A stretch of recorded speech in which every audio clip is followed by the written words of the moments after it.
बच्चों, आज हम पादप जल संबंध के विषय में पढ़ेंगे। जल के बारे में आप सभी जानते हैं, है ना। इस संसार में जल ही ऐसा पदार्थ है जिसके माध्यम से जीवन की विभिन्न क्रियाएं क्या होती है, संचालित होती है।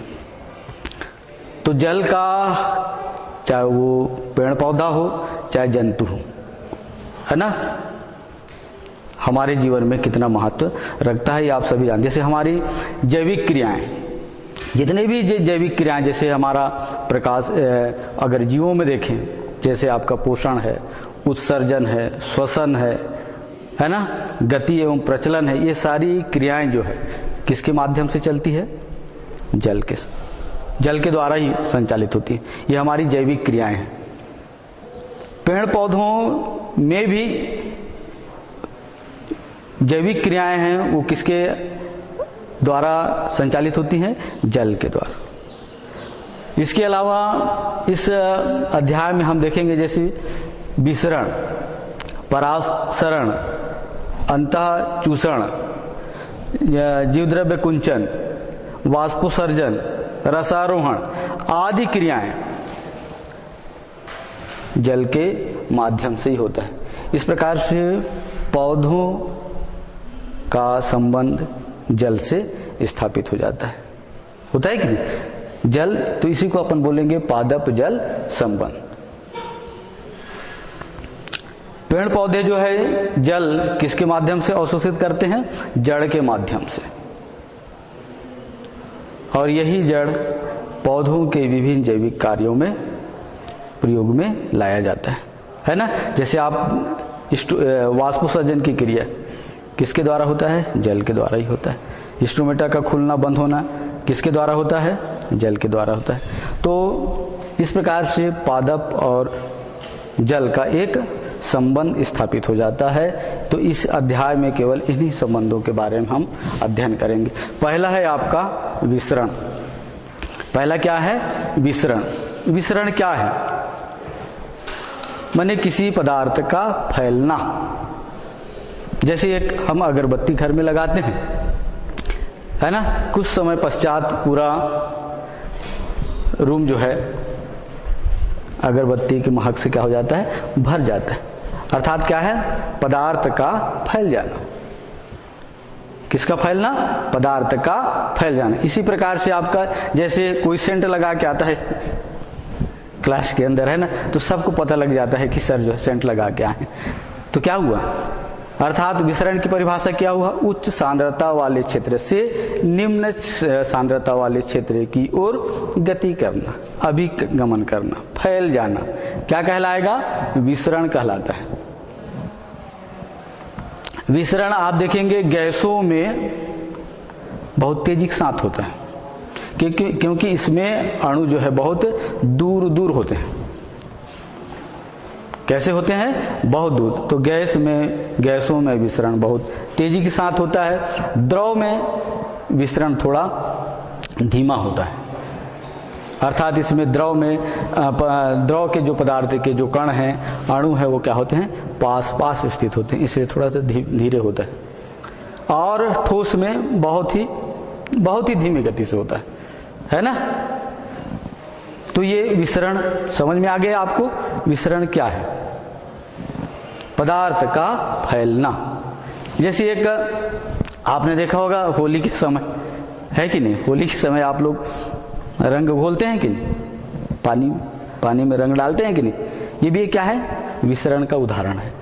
रंग जो है धीरे धीरे जल में पूरा फैल जाता है कि नहीं? फैलता है ना। तो ये विसरण का ही क्या है? एक उदाहरण है। इसी प्रकार से पेड़ पौधों में विसरण की विभिन्न क्रियाएं होती है।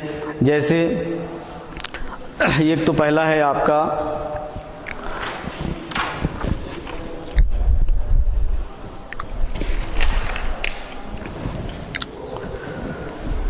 विसरण की घटनाएं और भी अपन देख सकते हैं। वैसे विसरण को प्रभावित करने वाले प्रमुख कारक कौन कौन से कारक हैं? जैसे विसरण को प्रभावित करने वाले प्रमुख कारण है विसरण का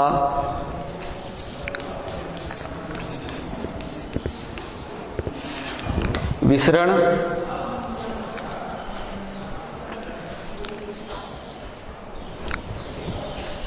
का घनत्व। दूसरा है तापक्रम। तीसरा है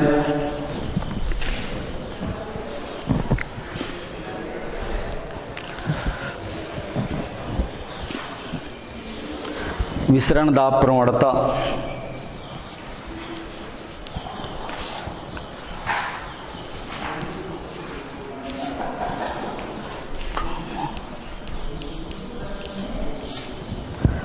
विसरण का घनत्व, विसरण करने वाले पदार्थ का घनत्व, विसरण का घनत्व, विसरण करने वाले पदार्थ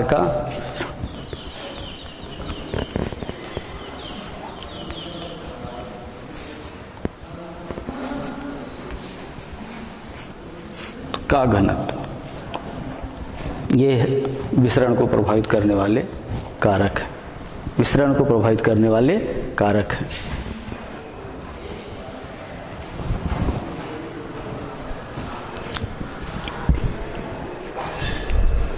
समझ में आ गया?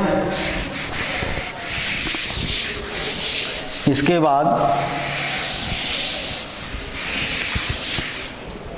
आते हैं अंतः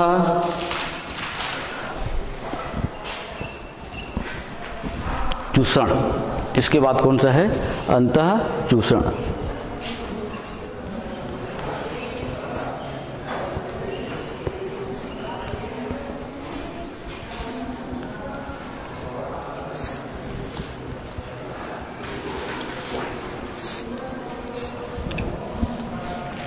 जब किसी कोशिका को, विशेष है ना, जब किसी कोशिका को किसी विलायक या जल में रखा जाता है तो क्या होता है? जल को अवशोषित करके फूल जाती है। क्या हो जाता है? फूल जाता है, उसके आयतन में वृद्धि हो जाता है। क्या कहलाता है? अंतः चूषण या अंतः अवशोषण। जैसे आप अपने जीवन में देखते होंगे, जैसे चना घर में है ना, घर में देखते हैं ना, चना को पानी में हम रात को डुबा देते हैं, सुबह देखेंगे तो क्या होता है? चना जो है फूल जाता है। क्या हो जाता है? फूल जाता है। ये कौन सी घटना है? अंतः चूषण, अंतः चूषण।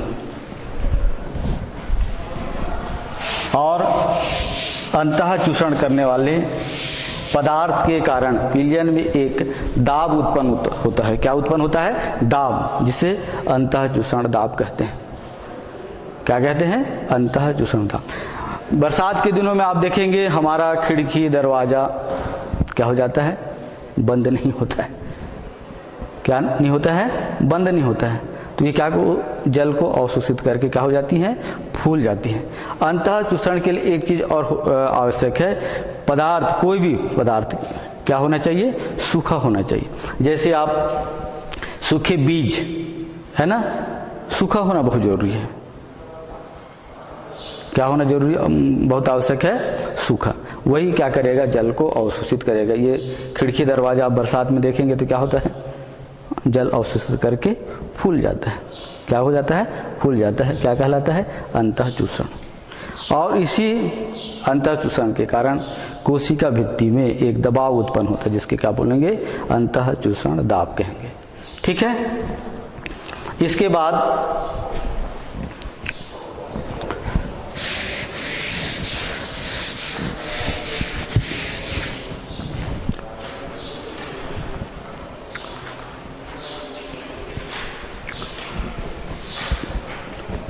पढ़ेंगे परासरण।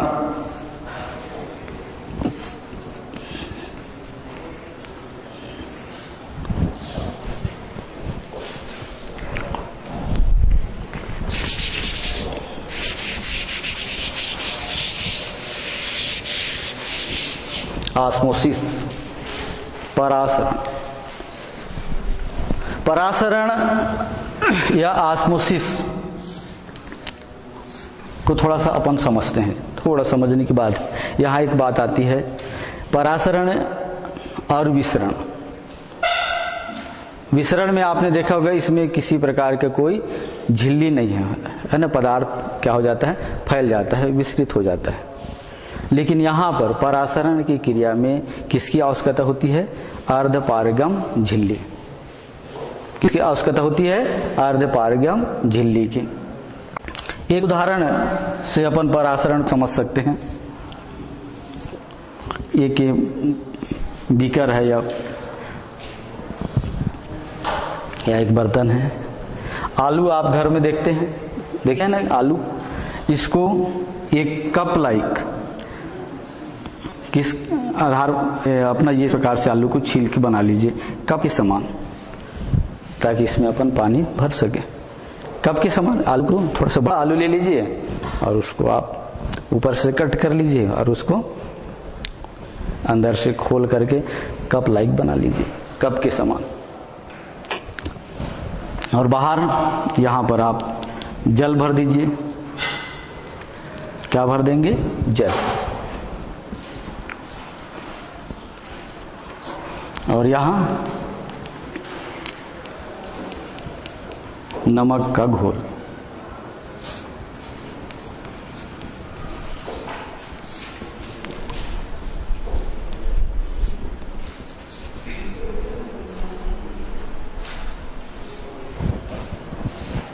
ठीक है।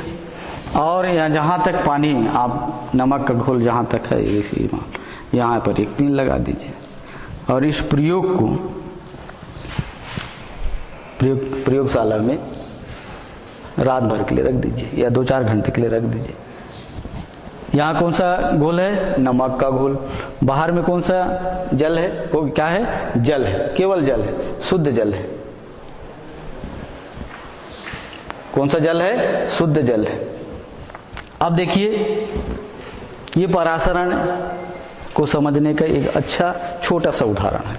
यहां अब बात आती है सांद्रता, है ना। यहां ये आलू जो है एक अर्धपारगम झिल्ली की तरह कार्य करेगा।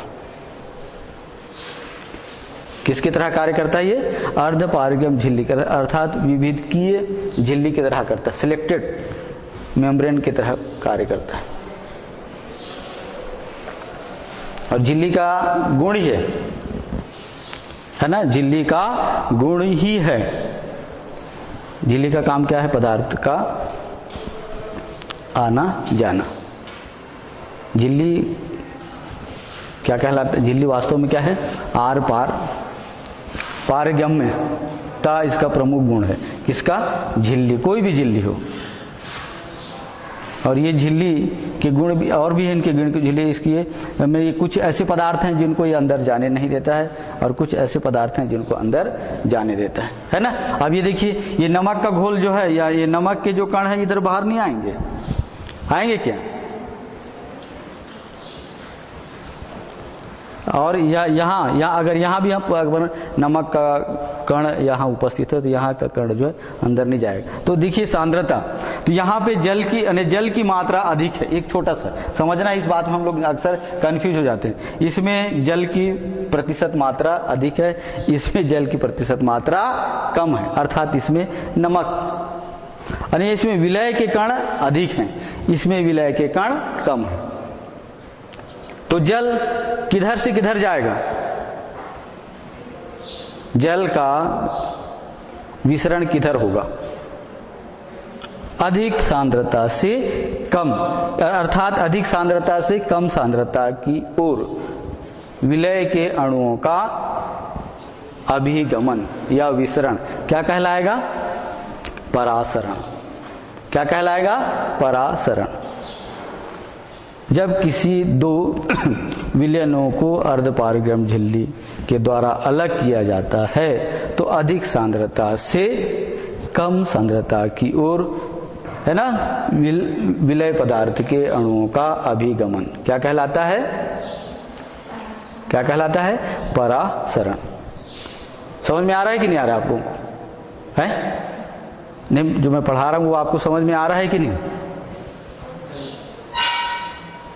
सांद्र है ना, यहाँ पे क्या है, सांद्रता को मैं बताने का प्रयास करूं। यहाँ जल की मात्रा, तो जल यहाँ से कहाँ जाएंगे? इस घोल में जाएगा। जल के अणु, किसके अणु? जल या विलयन के अणु कहाँ जाएंगे? अंदर। तो आप देखेंगे अगर इस प्रयोग को 3-4 घंटे के लिए आप रख देते हैं तो ये जल का जो है स्तर क्या हो जाता है? बढ़ जाता है। क्या हो जाता है? बढ़ जाता है। इस जल का स्तर यहाँ पे बढ़ जाता है। और ये दोनों क्रियाएं कब तक चलती है? जब तक दोनों की सांद्रता जब तक समान नहीं हो जाती, सम नहीं हो जाती। अर्थात इस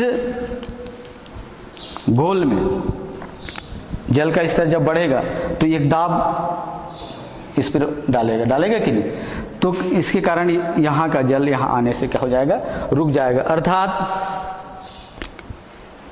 विलय पदार्थ के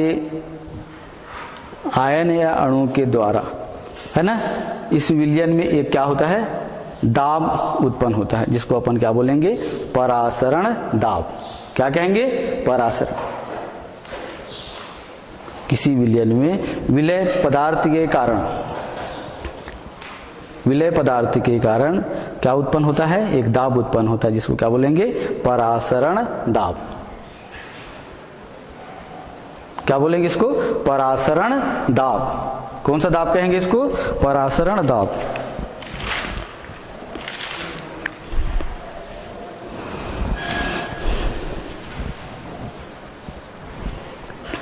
अब परासरण दाब तो आप समझ में आ गया परासरण क्या है? परासरण क्या है समझ में आ गया। अब हम पढ़ेंगे परासरण के प्रकार। कितने प्रकार का होता है परासरण? 2 प्रकार का होता है। कौन कौन से? कौन कौन से? पहला है अंतः परासरण और दूसरा बाह्य परासरण।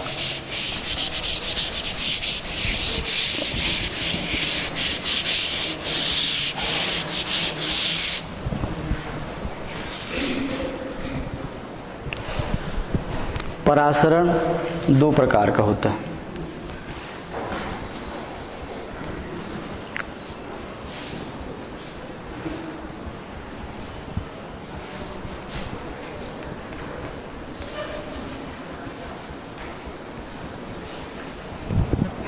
पहला है अंतः परासरण और दूसरा बाह्य परासरण। पहला कौन सा है? अंतः परासरण और दूसरा बाह्य परासरण।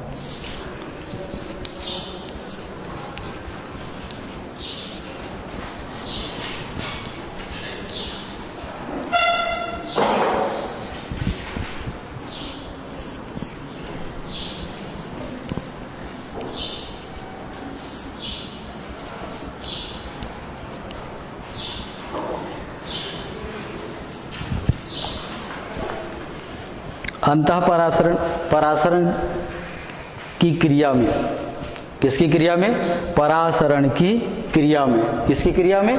परासरण की क्रिया में जब किसी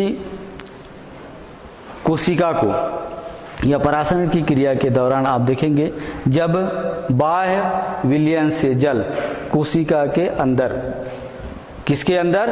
कोशिका के अंदर प्रवेश कर जाता है ना। जैसे अभी आप इस उदाहरण के माध्यम से अभी आपने देखा, इसमें जो जल है वो बाहर से किधर गया? अंदर की तरफ। तो ये कौन सा परासरण कहलाएगा? अंतः परासरण। जैसे एक उदाहरण आप देख लीजिए, किशमिश को जल में डुबो के रख दीजिए। किसको? किशमिश को खाते हो कि नहीं, है ना। तो ये किशमिश का जो बाह्य स्तर है वो किसकी तरह कार्य करेगा? एक अर्धपारगम्य झिल्ली की तरह। और जल जो है, क्योंकि उसमें कोशिका के किशमिश के अंदर क्या होगा? शर्करा स्थित होता है, जिससे कोशिका के अंदर परासरण दाब अधिक होगा। क्या होगा? परासरण दाब अधिक होगा, सांद्रता अधिक होता है, जिसके कारण ये जल को क्या करेगा? अवशोषित होकर के फूल जाता है। क्या हो जाता है? फूल जाता है। फूल जाता है, अवशोषित होकर के फूल जाता है। तो ये क्या कहलाता है?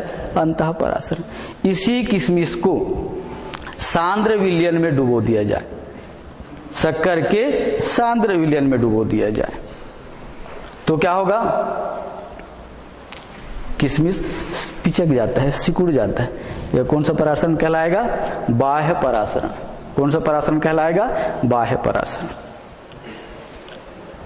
या अभी जो आलू वाला जो प्रयोग है, परासरण मापी है ना, इस प्रयोग के द्वारा भी हम अंतः परासरण और बाह्य परासरण को समझ सकते हैं, है ना। इसमें भी वही घटना है। अभी आपने देखा होगा आलू है ना, उसको आप बदल दीजिए। पहले आलू आपने, ये है दो चित्र, आप इस प्रकार से आप देख लीजिए, आलू है, इसके अंदर आप कौन सा घोल है? इसमें नमक का घोल। अब इसको पलट दीजिए, बाहर में रखिए आप नमक का घोल, और अंदर जो है जल भर दीजिए, है ना।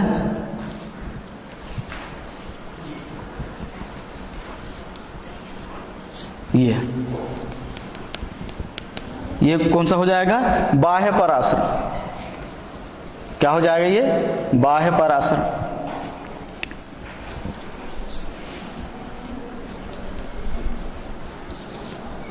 ये बाह्य परासरण का उदाहरण हो जाएगा, बाह्य परासरण का उदाहरण। तो इस प्रकार से परासरण और उसके प्रकार, अंतः परासरण और बाह्य परासरण, समझ में आ गया। अब परासरण की घटना और भी अपने जीवन में आप देखे होंगे। परासरण के कारण ही पेड़ पौधे जल अवशोषित करते हैं कि नहीं? पेड़ पौधे हैं, और यही जल है ना। इसके अलावा आप देखेंगे वाष्पोत्सर्जन की क्या परासरण के कारण ही होता है ना। इसके अलावा आप देखेंगे जैसे रसारोहण की क्रिया भी किसके कारण होता है? परासरण के कारण ही होता है। तो ये पौधों में परासरण का क्या महत्व है, इस प्रकार से हम परासरण को आप सब समझ गए होंगे अच्छी तरह से, परासरण क्या है।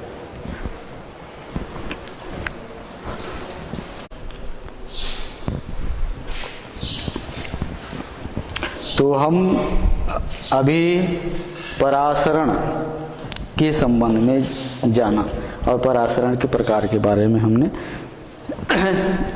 समझा, है ना। अब हम परासरण के बाद आते हैं सीधा झिल्ली की पारगम्यता। किसकी पारगम्यता? झिल्ली की पारगम्यता। किसकी पारगम्यता? झिल्ली का।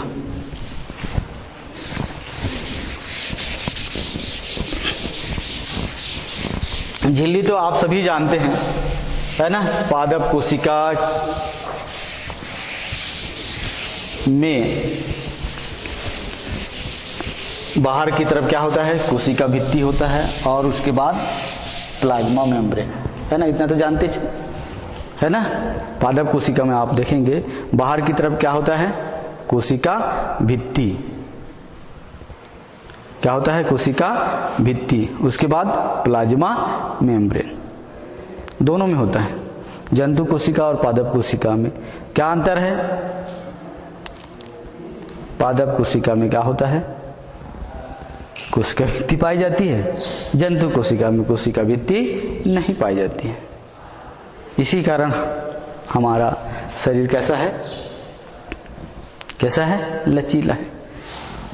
और इसी कोशिका भित्ति के कारण ही पेड़ पौधों का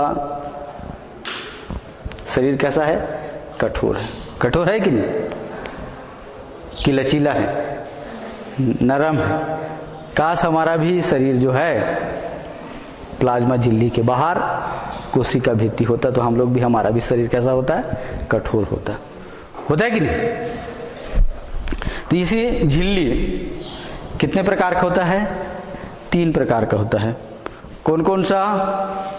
पहला है आपका पारगम्य झिल्ली। पहला कौन सा झिल्ली है? पारगम्य झिल्ली।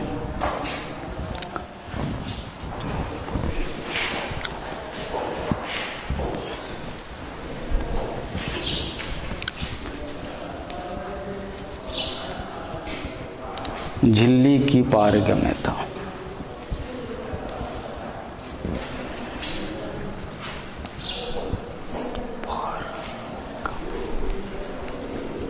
वैसे झिल्ली का एक गुण पारगम्यता, झिल्ली का एक गुण होता है। क्या गुण होता है?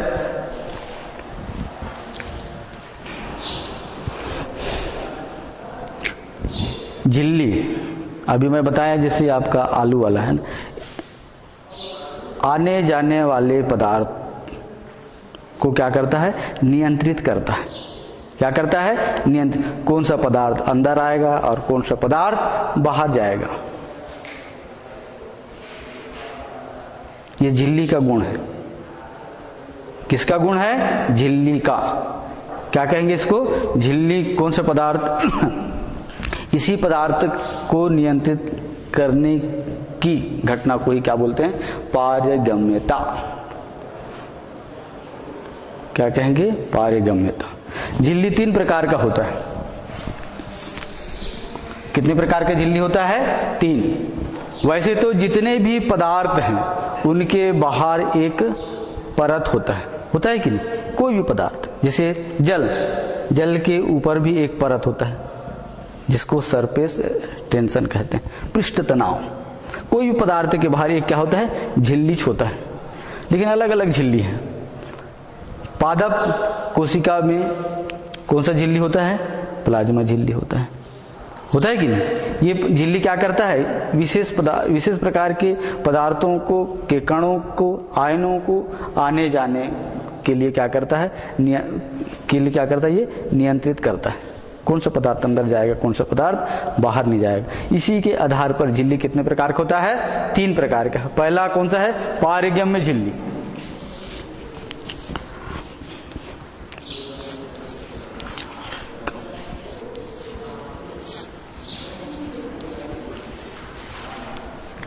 इसमें पहला कौन सा झिल्ली है? पारगम्य झिल्ली।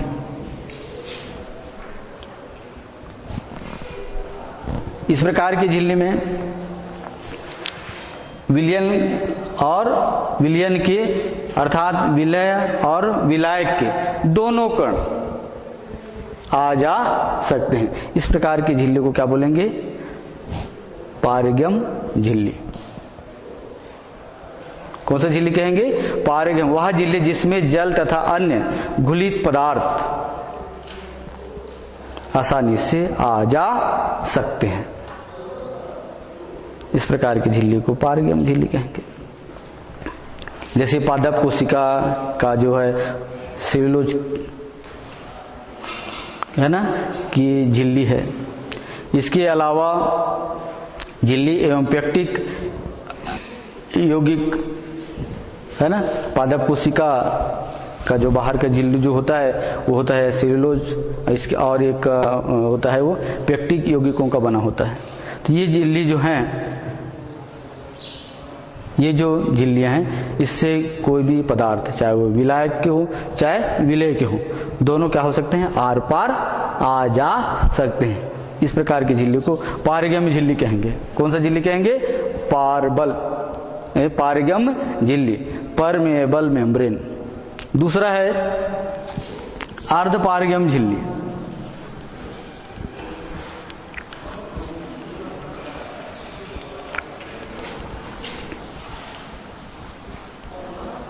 दूसरा कौन सा झिल्ली है? अर्धपारगम्य झिल्ली।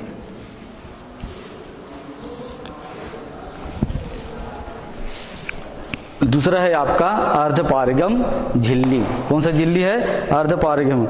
वह झिल्ली जिससे केवल विलय के कण ही आ जा सकते हैं। किसके कण? विलय के कण आ जा नहीं सकते, विलायक के कण आ जा सकते हैं। इस प्रकार की झिल्ली को क्या बोलेंगे? अर्धपारगम्य। इसमें विलायक के कण आ जा सकते हैं, विलय के नहीं। जैसे अभी आपने आलू वाला उदाहरण आप देख लीजिए। विलय कौन सा है? विलय पदार्थ कौन सा है? नमक। नमक के कण झिल्ली से आर पार हुए क्या? नहीं। किसके आयन या कण आर पार हुए? विलायक के, जल के। तो इस प्रकार की झिल्ली को अपन क्या कहेंगे? अर्धपारगम्य झिल्ली। समझ में आ गया? अर्धपारगम झिल्ली कि नहीं आया? जैसे सुअर या बकरे की अमाशय, अंडे की झिल्ली, है ना, ये किसके उदाहरण है? अर्धपारगम झिल्ली के। अब है तीसरा अपारगम, जिसमें से न विलायक के अणु न विलय के अणु आर पार आ जा नहीं सकते, अपारगम कहलाता है। जैसे पादप कोशिका के सुबेरेन युक्त जो भित्ति होता है, उससे कोई भी पदार्थ आ जा नहीं सकता। ठीक है, तो ये झिल्ली की पारगम्यता के आधार पर 3 प्रकार के। तीसरा है आपका अपारगम्य झिल्ली।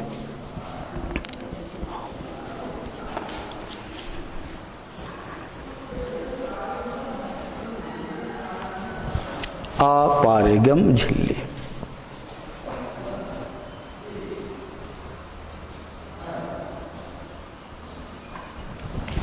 तो झिल्ली कितने प्रकार का हुआ? पारगम्यता के आधार पर पारगम्य झिल्ली, अर्धपारगम्य झिल्ली और अपारगम्य झिल्ली। ठीक है, समझ में आ गया?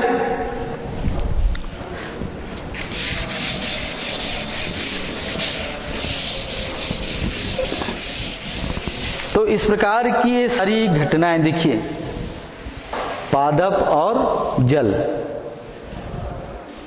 ये सारी क्रियाएं जो है पादप और किसके बीच में हो रहा है? जल के बीच में। इसलिए इस पाठ का नाम क्या है? पादप जल संबंध। इन्हीं का हम अध्ययन पर विसरण, अंतःचूषण, परासरण, है ना? समझ में आया कि नहीं है? और उसके बाद अभी आपने क्या देखा? झिल्ली की पारगम्यता। किसकी? झिल्ली की पारगम्यता।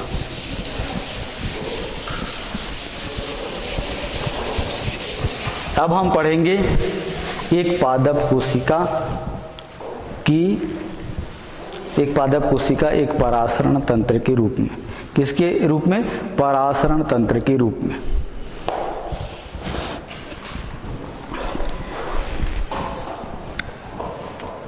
आपको मालूम है कि पेड़ पौधे जल और खनिज लवण का अवशोषण किसके माध्यम से करते हैं? जड़ के माध्यम से। किसके माध्यम से करते हैं? जड़। और यही जड़ आप देखेंगे इतने विशाल ऊंचे ऊंचे पेड़ पौधे, है ना, ऊपर चढ़ता है और कहां तक पहुंचता है? पत्तियों तक, है ना, और वहां से वाष्पीकृत होकर के वायुमंडल में विसरित होते रहता है। ये विसरण की घटना है, अर्थात ये परासरण क्रिया के द्वारा जल अवशोषित होता है। तो जड़, एक जड़ की अपन अगर एक पादप कोशिका की संरचना अगर देखें, पादप कोशिका की जड़ की संरचना एक परासरण तंत्र के रूप में। किसके तंत्र के रूप में? परासरण तंत्र के रूप में।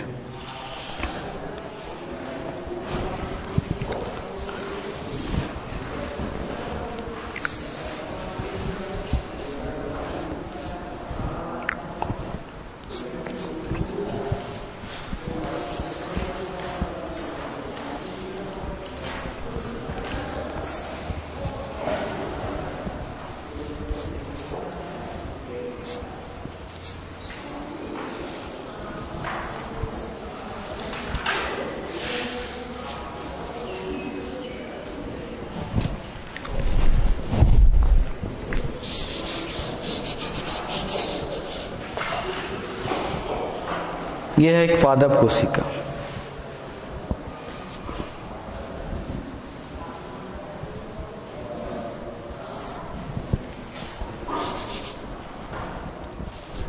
कौन सी कोशिका है ये?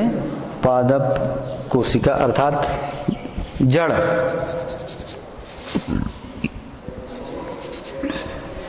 एक परासरण तंत्र के, परासरण तंत्र अभी आपने पढ़ा। परासरण तंत्र में होता क्या है?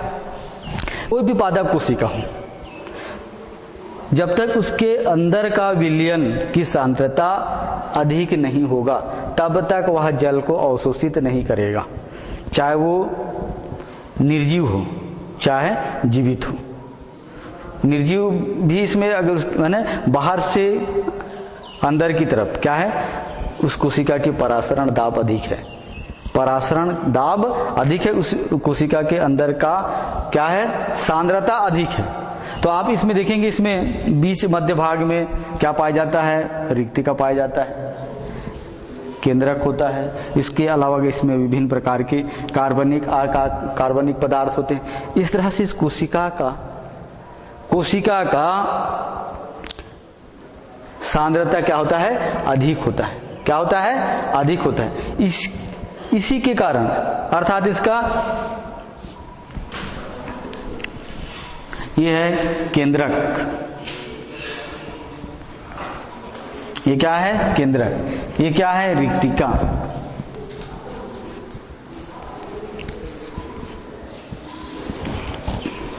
ये है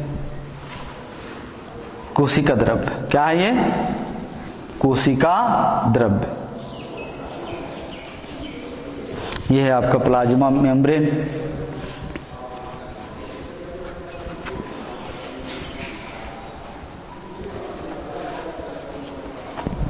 प्लाज्मा मेम्ब्रेन, सेल वॉल। ये है प्लाज्मा मेम्ब्रेन, ये है आपका सेल वॉल।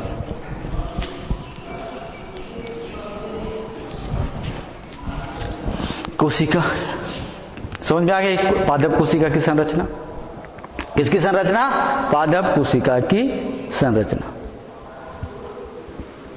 तो इसके अंदर कार्बनिक, अकार्बनिक और इसके अलावा आप देखेंगे रिक्तिका में विभिन्न प्रकार है ना, में एक विशेष प्रकार की सांद्र, रिक्तिका में एक विशेष प्रकार के क्या होता है, रस भरा होता है। क्या भरा होता है, रस, अर्थात इसकी सांद्रता अधिक होती है। क्या होती है, अधिक होता है।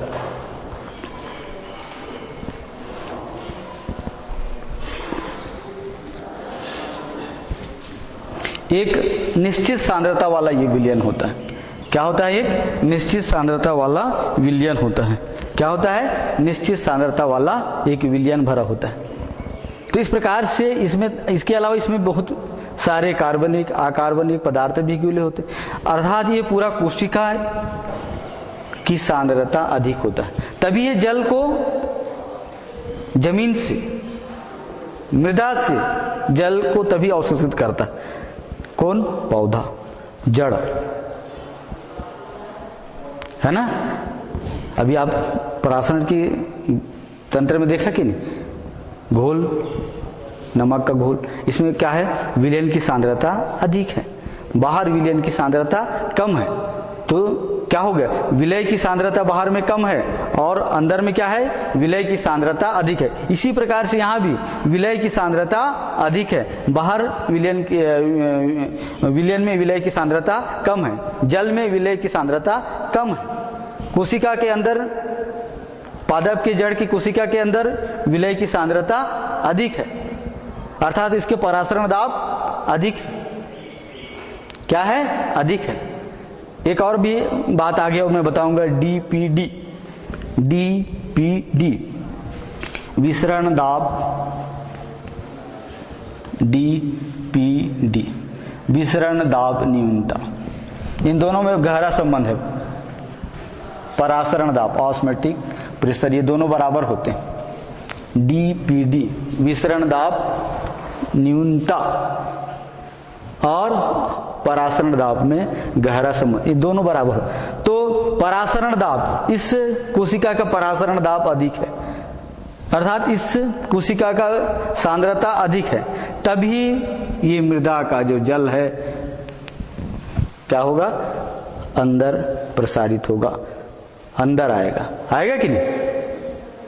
तो इस प्रकार से हमारा ये जड़ एक परासरण तंत्र के रूप में कार्य करता है और इसी परासरण की घटना के कारण ही जल क्या होता है, ऊपर चढ़ता है। क्या होता है, ऊपर चढ़ता है। इसी परासरण की घटना के कारण ही जड़ जो है ऊपर चढ़ता है। ठीक है, समझ में आ गया। अब एक पादप कोशिका के जड़ के, और जड़ में वास्तव में जड़ अवशोषित नहीं करता है, कौन अवशोषित करता है, जड़ में बहुत से क्या पाए जाते हैं, रूट हियर, क्या पाए जाते हैं? रूट हेयर, मूल रूम। एक जड़ की संरचना मैं आपको बता देता हूं फिर।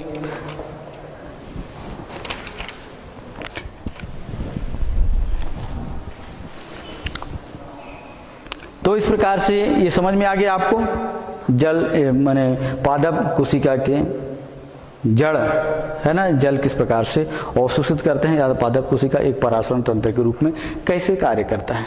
इसमें भी एक निश्चित मात्रा में वाले सांद्रता वाले विलयन भरे होते हैं। किसमें? रिक्तिका में। किसमें भरे होते हैं? रिक्तिका में। इसीलिए जल को अवशोषित करता है, इसलिए जल को अवशोषित करता है, अर्थात इस कोशिका का परासरण दाब अधिक होता है, इस कोशिका का सांद्रता अधिक होता है, इसलिए जल बाहर मृदा में क्या होता है? परासरण दाब कम होता है, अर्थात उसकी विलयन की सांद्रता कम होता है, जल की सांद्रता कम होता है। जल में विलय पदार्थ बहुत से खनिज लवण घुले होते हैं, फिर भी उसमें क्या होता है? उसकी सांद्रता कम होती है, विलय पदार्थ की सांद्रता कम होती है, और यहाँ पे विलय पदार्थ की सांद्रता अधिक है। समझ में आ गया? तो एक परासरण तंत्र के रूप में हम एक पादप कोशिका के बारे में हमने पढ़ा और जाना।